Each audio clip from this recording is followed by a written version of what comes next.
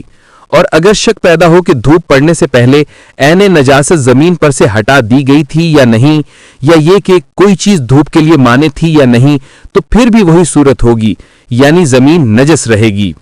مسئلہ نمبر 188، اگر دھوپ نجس دیوار کے ایک طرف پڑے اور اس کے ذریعے دیوار کی وہ جانب بھی خشک ہو جائے جس پر دھوپ نہیں پڑی، تو بعید نہیں کہ دیوار دونوں طرف سے پاک ہو جائے۔ البتہ اگر ایک دیوار یا زمین کے ظاہری حصے کو خشک کرے اور دوسرے دن اندرونی حصے کو، تو فقط ظاہری حصہ ہی پاک ہوگا۔ 4. استحالہ۔ مسئلہ نمبر 189، اگر کسی نجس چیز کی جنس یوں بدل جائے کہ ایک پاک چیز کی شکل اختیار کر لے تو وہ پاک ہو جاتی ہے۔ مثال کے طور پر نجس لکڑی جل کر راکھ ہو جائے یا کتا نمک کی کان میں گر کر نمک بن جائے۔ لیکن اگر اس چیز کی جنس نہ بدلے، مثلا نجس گیہوں کا آٹا پیس لیا جائے یا نجس آٹے کی روٹی پکا لی جائے تو وہ پاک نہیں ہوگی۔ مسئلہ نمبر 190، مٹی کا کوزہ اور دوسری ایسی چیزیں جو نجس مٹی سے بنائی جائیں نجس ہیں، لیکن وہ کوئلہ جو نجس لکڑی سے تیار کیا جائے، اگر اس میں لکڑی کی کوئی خاصیت باقی نہ رہے تو وہ کوئلہ پاک ہے۔ اور اگر نجس مٹی آگ سے مل کر مٹی کے برتن یا اینٹ میں بدل جائے تو احتیاط واجب کی بنا پر نجس ہے۔ مسئلہ 191، ایسی نجس چیز جس کے متعلق علم نہ ہو کہ آیا اس کا استحالہ ہوا یا نہیں، یعنی جنس بدلی ہے یا نہیں، نجس ہے۔ 5. انقلاب۔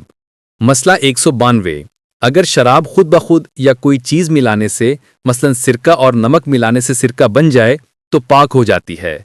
مسئلہ 193، وہ شراب جو نجس انگور یا اس جیسی کسی دوسری چیز سے تیار کی گئی ہو، یا کوئی نجس چیز شراب میں گر جائے تو سرکہ بن جانے سے پاک نہیں ہوتی۔ مسئلہ 194، نجس انگور، نجس کشمش اور نجس کھجور سے جو سرکہ تیار کیا جائے وہ نجس ہے۔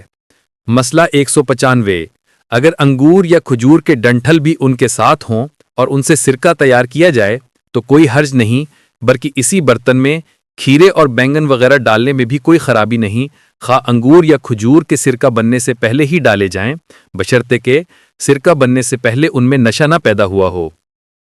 مسئلہ 196،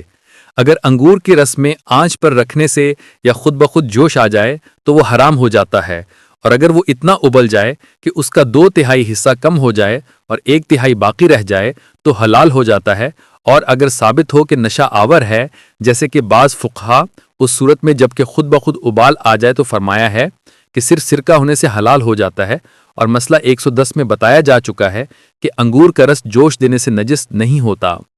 مسئلہ 197، اگر انگور کے رس کا 2/3 حصہ بغیر ابلے کم ہو جائے اور جو باقی بچے اس میں ابال آ جائے تو اگر لوگ اسے انگور کا رس کہیں، شیرہ نہ کہیں، تو احتیاط لازم کی بنا پر وہ حرام ہے۔ مسئلہ 198، اگر انگور کے رس کے متعلق یہ معلوم نہ ہو کہ ابال آیا ہے یا نہیں تو وہ حلال ہے، لیکن اگر ابال آ جائے اور یہ یقین نہ ہو کہ اس کا 2/3 کم ہوا ہے یا نہیں تو وہ حلال نہیں ہوتا۔ مسئلہ 199، اگر کچے انگور کے گچھے میں کچھ پکے انگور بھی ہوں اور جو رس اس گچھے سے لیا جائے اسے لوگ انگور کا رس نہ کہیں اور اس میں ابال آ جائے تو اس کا پینا حلال ہے۔ مسئلہ 200، اگر انگور کا ایک دانہ کسی ایسی چیز میں گر جائے جو آگ پر ابل رہی ہو اور وہ بھی ابلنے لگے لیکن وہ اس چیز میں حل نہ ہو تو فقط اس دانے کا کھانا بنا پر احتیاط واجب حرام ہے۔ مسئلہ 201، اگر چند دیگوں میں شیرہ پکایا جائے تو جو کف گھی دیگ میں ڈالی جا چکی ہو اس کا ایسی دیگ میں ڈالنا بھی جائز ہے جس میں ابال نہ آیا ہو۔ مسئلہ 202، جس چیز کے بارے میں یہ معلوم نہ ہو کہ وہ کچے انگوروں کا رس ہے یا پکے انگوروں کا، اگر اس میں ابال آ جائے تو حلال ہے۔ 6. انتقال۔ مسئلہ 203، اگر انسان کا خون یا اچھلنے والا خون رکھنے والے حیوان کا خون کوئی ایسا حیوان جس میں عرفاً خون نہیں ہوتا اس طرح جوس لے کہ وہ خون اس حیوان کے بدن کا جز ہو جائے، مثلا مچھر انسان یا حیوان کے بدن سے اس طرح خون چوسے تو وہ خون پاک ہو جاتا ہے اور اسے انتقال کہتے ہیں۔ لیکن علاج کی غرض سے انسان کا جو خون جونک چوستی ہے، چونکہ یہ علم نہیں ہوتا کہ یہ اس کے بدن کا حصہ ہو گیا لہٰذا نجس ہے، مسئلہ 204 اگر کوئی شخص اپنے بدن پر بیٹھے ہوئے مچھر کو مار دے اور وہ خون جو مچھر نے چوسا ہو اس کے بدن سے نکلے تو ظاہر یہ ہے کہ وہ خون پاک ہے، کیونکہ وہ خون اس قابل تھا کہ مچھر کی غذا بن جائے، اگرچہ مچھر کے خون چوسنے اور مارے جانے کے درمیان وقفہ بہت کم ہو، لیکن احتیاط مستحب یہ ہے کہ اس خون سے اس حالت میں پرہیز کرے۔ 7 اسلام۔ مسئلہ 205 اگر کوئی کافر شہادتین پڑھ لے، یعنی کسی بھی زبان میں اللہ کی وحدانیت اور خاتم الانبیاء حضرت محمد صلی اللہ علیہ وآلہ وسلم کی نبوت کی گواہی دے دے تو مسلمان ہو جاتا ہے، اور اگرچہ وہ مسلمان ہونے سے پہلے نجس کے حکم میں تھا، لیکن مسلمان ہو جانے کے بعد اس کا بدن تھوک، ناک کا پانی اور پسینہ پاک ہو جاتا ہے، لیکن مسلمان ہونے کے وقت اگر اس کے بدن پر کوئی عین نجاست ہو تو اسے دور کرنا اور اس مقام کو پانی سے دھونا ضروری ہے، بلکہ اگر مسلمان ہونے سے پہلے ہی عین نجاست دور ہو چکی ہو تب بھی احتیاط واجب یہ ہے کہ اس مقام کو پانی سے دھو ڈالے۔ مسئلہ 206 اگر کافر کا گیلا لباس اس کے بدن سے چھو گیا ہو تو اس کے مسلمان ہونے کے وقت وہ لباس اس کے بدن پر ہو یا نہ ہو، احتیاط واجب کے بنا پر اس سے اجتناب کرنا ضروری ہے۔ مسئلہ 207 اگر کافر شہادتین پڑھ لے اور یہ معلوم نہ ہو کہ وہ دل سے مسلمان ہوا ہے یا نہیں تو وہ پاک ہے، اور اگر یہ علم ہو کہ دل سے وہ نہیں ہوا لیکن ایسی کوئی بات اس سے ظاہر نہ ہوئی ہو جو توحید اور رسالت کی شہادت کے منافی ہو تو صورت وہی ہے، یعنی وہ پاک ہے۔ 8 تبعیت۔ مسئلہ 208 تبعیت کا مطلب ہے کوئی نجس چیز کسی دوسری چیز کے پاک ہونے کی وجہ سے پاک ہو جائے۔ مسئلہ 209 اگر شراب سرکہ ہو جائے تو اس کا برتن بھی اس جگہ تک پاک ہو جاتا ہے جہاں تک شہاب جوش کھا کر پہنچی ہو، اور اگر کپڑا یا کوئی دوسری چیز جو عموماً اس شراب کے برتن پر رکھی جاتی ہے اور اس سے نجس ہو گئی ہو تو وہ بھی پاک ہو جاتی ہے، لیکن اگر برتن کی بیرونی سطح اس شراب سے آلودہ ہو جائے تو احتیاط واجب یہ ہے کہ شراب کے سرکہ ہو جانے کے بعد اس سطح سے پرہیز کیا جائے۔ مسئلہ 210 کافر کا بچہ بذریعہ تبعیت 2 صورتوں میں پاک ہو جاتا ہے۔ ایک، جو کافر مسلمان ہو جائے اس کا بچہ طہارت میں اس کا تابع ہے، اور اسی طرح بچے کی ماں یا دادی یا دادا مسلمان ہو جائیں تب بھی یہی حکم ہے، لیکن اس صورت میں بچے کی طہارت کا حکم اس سے مشروط ہے کہ بچہ اس نو مسلم کے ساتھ اور اس کے زیر کفالت ہو، نیز بچے کا کوئی کافر رشتہ دار اس بچے کے ہمراہ نہ ہو۔ 2، ایک کافر بچے کو کسی مسلمان نے قید کر لیا ہو اور اس بچے کے باپ یا دادا یا نانا میں سے کوئی ایک بھی اس کے ہمراہ نہ ہو۔ ان دونوں صورتوں میں بچے کی تبعیت کی بنا پر پاک ہونے کی شرط یہ ہے کہ جب وہ باشعور ہو جائے تو کفر کا اظہار نہ کرے۔ مسئلہ 211 وہ تختہ اصل جس پر میت کو غسل دیا جائے، اور وہ کپڑا جس سے میت کی شرمگاہ ڈھانپی جائے، نیز غسال کے ہاتھ اور وہ تمام چیز جو میت کے ساتھ دھل گئی ہیں غسل مکمل ہونے کے بعد پاک ہو جاتے ہیں۔ مسئلہ 212 اگر کوئی شخص کسی چیز کو پانی سے دھوئے تو اس چیز کے پاک ہونے پر اس شخص کا وہ ہاتھ بھی پاک ہو جاتا ہے جس سے وہ اس چیز کو دھوتا ہے۔ مسئلہ 213 اگر لباس یا اس جیسی کسی چیز کو قلیل پانی سے دھویا جائے اور اتنا نچوڑ دیا جائے جتنا عام طور پر نچوڑا جاتا ہو تاکہ جس پانی سے دھویا گیا ہے اس کا دھون نکل جائے تو جو پانی اس میں رہ جائے وہ پاک ہے۔ مسئلہ 214 جب نجس برتن کو قلیل پانی سے دھویا جائے تو جو پانی برتن کو پاک کرنے کے لیے اس پر ڈالا جائے اس کے بہہ جانے کے بعد جو معمولی پانی اس میں باقی رہ جائے وہ پاک ہے۔ نمبر 9 عین نجاست کا دور ہونا۔ مسئلہ 215 اگر کسی حیوان کا بدن عین نجاست مثلا خون یا نجس شدہ چیز مثلا نجس پانی سے آلودہ ہو جائے تو جب وہ نجاست دور ہو جائے حیوان کا بدن پاک ہو جاتا ہے، اور یہی صورت انسانی بدن کے اندرونی حصوں مثال کے طور پر منہ یا ناک اور کان کے اندر والے حصوں کی ہے کہ وہ باہر سے نجاست لگنے سے نجس ہو جائیں گے اور جب نجاست دور ہو جائے تو پاک ہو جائیں گے، لیکن نجاست داخلی مثلا دانتوں کے ریخوں سے خون نکلنے سے بدن کا اندرونی حصہ نجس نہیں ہوتا، اور یہی حکم ہے جب کسی خارجی چیز کو بدن کے اندرونی حصے میں نجاست داخلی لگ جائے تو وہ چیز نجس نہیں ہوتی۔ اس بنا پر اگر مصنوعی دانت منہ کے اندر دوسرے دانتوں کے ریخوں سے نکلے ہوئے خون سے آلودہ ہو جائے تو ان دانتوں کو دھونا لازم نہیں ہے، لیکن اگر ان مصنوعی دانتوں کو نجس غذا لگ جائے تو ان کو دھونا لازم ہے۔ مسئلہ 216 اگر دانتوں کے ریخوں میں غذا لگی رہ جائے اور پھر منہ کے اندر خون نکل آئے تو وہ غذا خون ملنے سے نجس نہیں ہوگی۔ مسئلہ 217 ہونٹوں اور آنکھ کی پلکوں کے وہ حصے جو بند کرتے وقت ایک دوسرے سے مل جاتے ہیں وہ اندرونی حصے کا حکم رکھتے ہیں۔ اگر اس اندرونی حصے میں باہر سے کوئی نجاست لگ جائے تو اس اندرونی حصے کو دھونا ضروری نہیں ہے، لیکن وہ مقامات جن کے بارے میں انسان کو یہ علم نہ ہو کہ آیا انہیں اندرونی حصہ سمجھا جائے یا بیرونی، اگر خارج سے نجاست ان مقامات پر لگ جائے تو انہیں دھونا چاہیے۔ مسئلہ 218 اگر نجس مٹی کپڑے یا خشک قالین، دری یا ایسی ہی کسی اور چیز کو لگ جائے اور کپڑا وغیرہ کو یوں جھاڑا جائے کہ نجس مٹی اس سے الگ ہو جائے تو وہ کپڑا اور دری پاک ہے اور دھونے کی ضرورت نہیں ہے۔ نمبر 10، نجاست کھانے والے حیوان کا استبراء۔ مسئلہ 219، جس حیوان کو انسانی نجاست کھانے کی عادت پڑ گئی ہو، اس کا پیشاب اور پاخانہ نجس ہے اور اگر اسے پاک کرنا مقصود ہو تو اس کا استبراء کرنا ضروری ہے، یعنی ایک عرصے تک اسے نجاست نہ کھانے دیں اور پاک غذا دیں،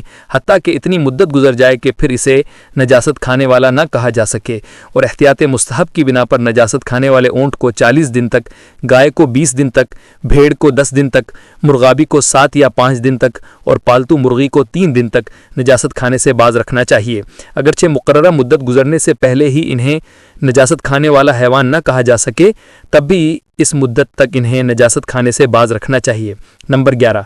مسلمان کا غائب ہو جانا۔ مسئلہ 220، اگر بالغ اور پاکیزگی نجاست کی سمجھ رکھنے والے مسلمان کا بدن، لباس یا دوسری اشیاء مثلا برتن اور دری وغیرہ جو اس کے استعمال میں ہوں نجس ہو جائیں اور پھر وہ وہاں سے چلا جائے، تو اگر کوئی انسان عاقلانہ طور سے یہ احتمال دے کہ اس نے یہ چیزیں دھوئی تھیں تو وہ پاک ہوں گی۔ مسئلہ نمبر 221، اگر کسی شخص کو یقین یا اطمینان ہو کہ جو چیز پہلے نجس تھی اب پاک ہے،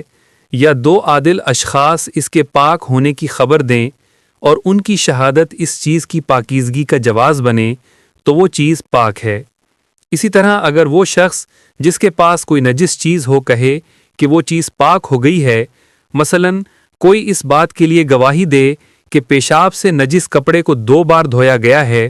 اور وہ غلط بیان نہ ہو، یا کسی مسلمان نے ایک نجس چیز کو دھویا ہو اگرچہ یہ معلوم نہ ہو کہ اس نے اسے ٹھیک طرح سے دھویا ہے یا نہیں،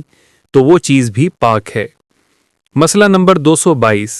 اگر کسی نے ایک شخص کا لباس دھونے کی ذمہ داری لی ہو اور کہے کہ میں نے اسے دھو دیا ہے اور اس شخص کو اس کے یہ کہنے سے تسلی ہو جائے تو وہ لباس پاک ہے۔ مسئلہ نمبر 223، اگر کسی شخص کی یہ حالت ہو جائے کہ اسے کسی نجس چیز کے دھوئے جانے کا یقین ہی نہ آئے، اگر وہ اس چیز کو جس طرح لوگ عام طور پر دھوتے ہیں دھو لے تو کافی ہے۔ 12واں، معمول کے مطابق ذبیحہ کے خون کا بہہ جانا۔ مسئلہ نمبر 224، جیسا کہ مسئلہ نمبر 94 میں بتایا گیا ہے کہ کسی جانور کو شرعی طریقے سے ذبح کرنے کے بعد اس کے بدن سے معمول کے مطابق ضروری مقدار میں خون نکل جائے تو جو خون اس کے بدن کے اندر باقی رہ جائے وہ پاک ہے۔ مسئلہ نمبر 225، مذکورہ بالا حکم جس کا بیان مسئلہ نمبر 224 میں ہوا ہے، احتیاط واجب کی بنا پر اس جانور سے مخصوص ہے جس کا گوشت حلال ہو۔ جس جانور کا گوشت حرام ہو اس پر یہ حکم جاری نہیں ہے۔ برتنوں کے احکام۔ مسئلہ نمبر 226، جو برتن کتے، سوئرا یا مردار کے چمڑے سے بنایا جائے اس میں کسی چیز کا کھانا پینا جبکہ تری اس کی نجاست کا موجب بنی ہو حرام ہے، اور اس برتن کو وضو اور غسل اور ایسے دوسرے کاموں میں استعمال نہیں کرنا چاہیے جنہیں پاک چیز سے انجام دینا ضروری ہو، اور احتیاط مستحب یہ ہے کہ کتے، سوئرا اور مردار کے چمڑے کو خواہ وہ برتن کی شکل میں نہ بھی ہو استعمال نہ کیا جائے۔ مسئلہ نمبر 227، سونے اور چاندی کے برتنوں میں کھانا پینا بلکہ احتیاط واجب کی بنا پر ان کو کسی طرح سے بھی استعمال کرنا حرام ہے، لیکن ان سے کمرہ وغیرہ سجانے یا انہیں اپنے پاس رکھنے میں کوئی حرج نہیں، اگرچہ ان کا ترک کر دینا احوط ہے، اور سجاوٹ یا قبضے میں رکھنے کے لیے سونے اور چاندی کے برتن بنانے اور ان کی خرید و فروخت کرنے کا بھی یہی حکم ہے۔ مسئلہ نمبر 228، استکان یعنی شیشے کا چھوٹا سا گلاس جس میں قہوہ پیتے ہیں کا دستہ جو سونے یا چاندی سے بنا ہوا ہو، اگر اسے برتن کہا جائے تو وہ سونے چاندی کے برتن کا حکم رکھتا ہے، اور اگر اسے برتن نہ کہا جائے تو اس کے استعمال میں کوئی حرج نہیں ہے۔ مسئلہ نمبر 229، ایسے برتنوں کے استعمال میں کوئی حرج نہیں جن پر سونے یا چاندی کا پانی چڑھایا گیا ہو۔ مسئلہ نمبر 230، اگر جستے کو چاندی یا سونے میں مخلوط کر کے برتن بنائے جائیں اور جستہ اتنی زیادہ مقدار میں ہو کہ اس برتن کو سونے یا چاندی کا برتن نہ کہا جائے تو اس کے استعمال میں کوئی حرج نہیں ہے۔ مسئلہ 231، اگر غذا سونے یا چاندی کے برتن میں رکھی ہو اور کوئی شخص اسے دوسرے برتن میں انڈیل لے تو اگر دوسرا برتن عام طور پر پہلے برتن میں کھانے کا ذریعہ شمار نہ ہو تو ایسا کرنے میں کوئی حرج نہیں ہے۔ مسئلہ 232، حقے کے بعد گیر، تلوار یا چھری چاقو کا غلاف اور قرآن مجید رکھنے کا ڈبہ اگر سونے یا چاندی سے بنے ہوں تو کوئی حرج نہیں، تاہم احتیاط مستحب یہ ہے کہ سونے چاندی کی بنی ہوئی عطر دانی، سرما دانی استعمال نہ کی جائیں۔ مسئلہ 233، مجبوری کی حالت میں سونے چاندی کے برتنوں میں اتنا کھانے پینے میں کوئی حرج نہیں ہے جس سے ضرورت پوری ہو جائے، لیکن اس سے زیادہ کھانا جائز نہیں۔ مسئلہ 234، ایسا برتن استعمال کرنے میں کوئی حرج نہیں جس کے بارے میں معلوم نہ ہو کہ یہ سونے یا چاندی کا ہے یا کسی اور چیز سے بنا ہوا ہے۔ 2، کوہنی سے لے کر درمیانی انگلی کے آخری سرے تک کا حصہ ذرا کہلاتا ہے، جس کے بارے میں کہا گیا ہے کہ متوسط قد و قامت کے انسان کے لیے تقریباً 46 سینٹی میٹر ہے۔ یہ تھی توضیح المسائل کی تیسری قسط۔ امید ہے آپ کو توضیح المسائل کا آڈیو ویڈیو فارمیٹ پسند آیا ہوگا۔ اس کام کا مقصد صرف اور صرف اس قیمتی علمی ورثے کو آپ تک پہنچانا ہے۔ آپ کی رائے ہمارے لیے بہت اہم ہے۔ اگر ویڈیو پسند آئے تو لائک کریں، دوسروں کے ساتھ شیئر کریں اور ہمارے چینل کو سبسکرائب کرنا نہ بھولیں۔ اگر آپ کے پاس کوئی سوال یا مشورہ ہے تو کامنٹس میں ضرور بتائیں۔ آپ کے تعاون کا بہت بہت شکریہ۔